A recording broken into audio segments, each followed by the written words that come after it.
Nanti kukwanda.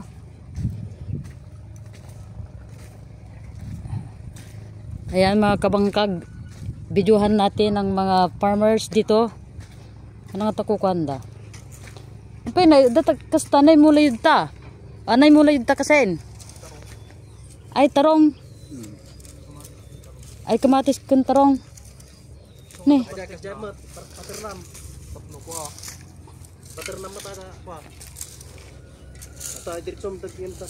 Sampai ke adati kuana na adati black na.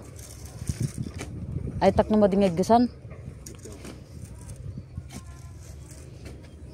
Kanal matata to kajay. Ne. Tatay gid na kamo lang piti ko gid sa kalapsat. Sa pangitikin. Ikaw ni pingistig. Kataw. Sa utak na. Iraw, mataba mo lang sa utak mo. Da. Tay paternam kajay. Dito sa tanga kaling kajay. Ay. Dalan ti danumata. Nagkalat katatay kajay. Yun tuige dagmula kayo ti pakwan. Sarag na kadi. Milon. Ata, mayat man kadi. Mula kayo ti milon.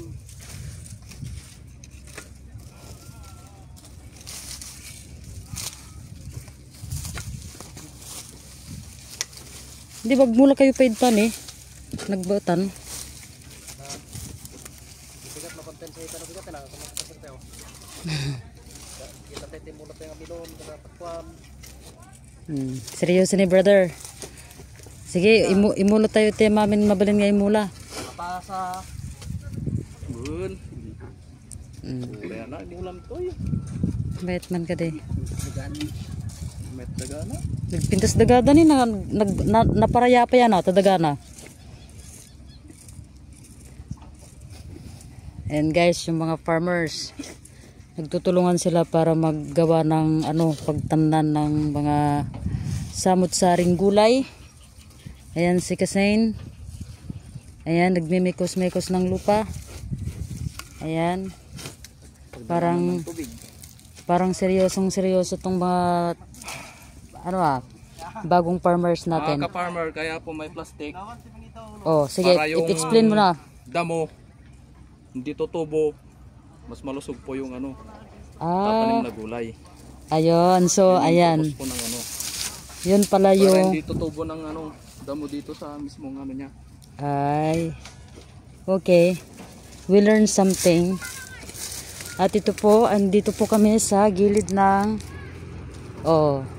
ni nagadunga si dito ni tilapia. Kasi ni nagadu tilapia.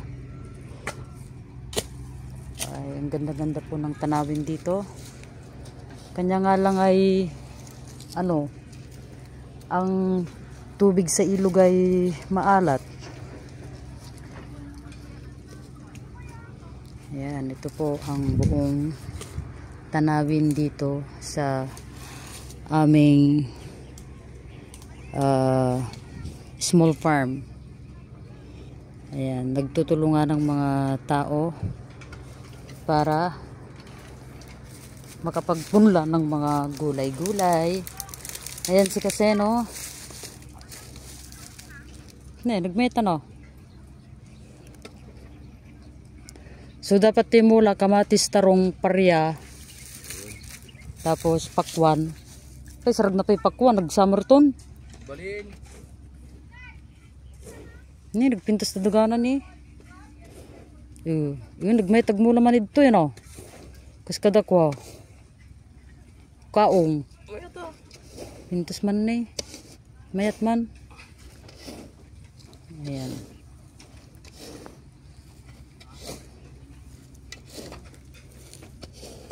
Dapat ko sinapa yung aminti ko si Malog dito nagpudutan. Sublanan yung tunumaluman.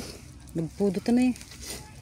Okay, napakalambot ng lupa. Talagang pag tumapak kay talagang lulubog.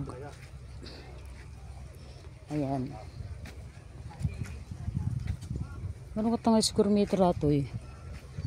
Manong nga square meter ato eh. Pagmula nyo tinatang. Dati ko 300 square meter ato eh. 300. Mga kwa. Mga 400 square meter. 400 square meter ano?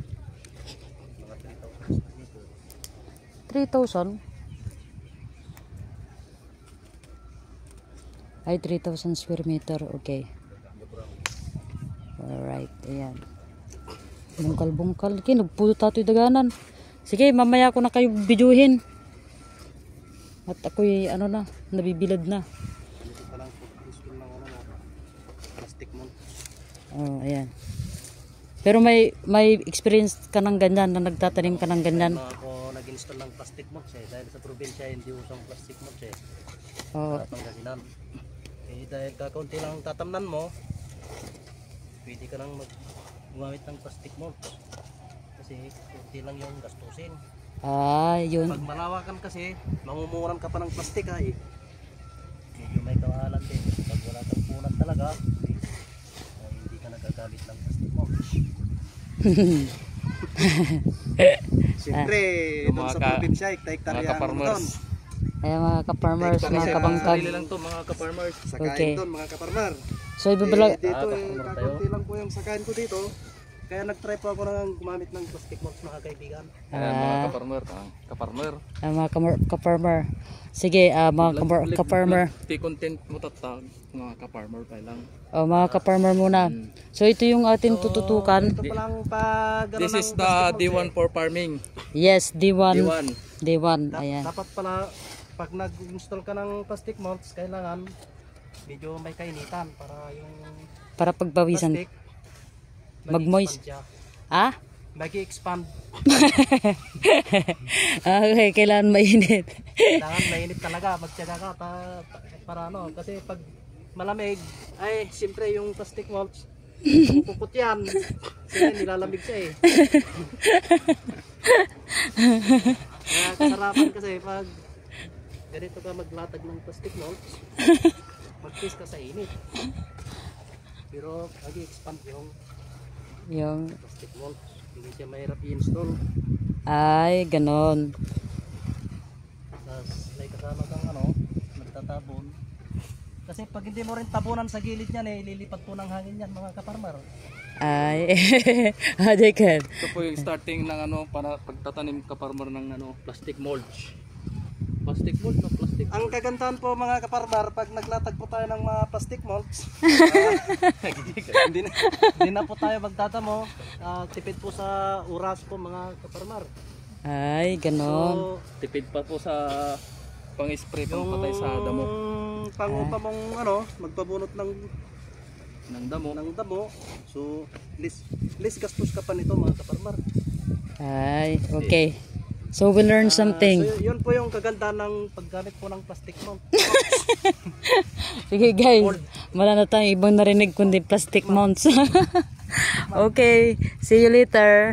Oh, ciao. Goodbye mga ka-farmer. D1. So, abangan nyo na lang sa susunod mga kaparmar dahil marami pa ko yung dapat malaman at Antabayanan. so magtiyaga lang po tayo mga kaparmar. Kahit mainit ang plastic mount. Okay guys, kasi So ganito po ang nangyari mga kaparmar pag may mga Usli. na dyan na patusok na masisira po yung plastic molds natin. So dapat arisin. tulad nito may mga ugat-ugat kailangan tatanggalin po yung mga kaparmar. Para hindi masirang plastic mount. Sige, Rodon. Di na tayo natapos. May gagawin pa ako. Okay. Kaya abangan na lang sa susunod mga kaparmar dahil marami pa kayong dapat malaman at kung paano mag-alaga ng mga tanim po natin mga kaparmar. Oh, sige. Manda ka mala, mag-vlog ka man. Sige. Tadi pa muna. Okay.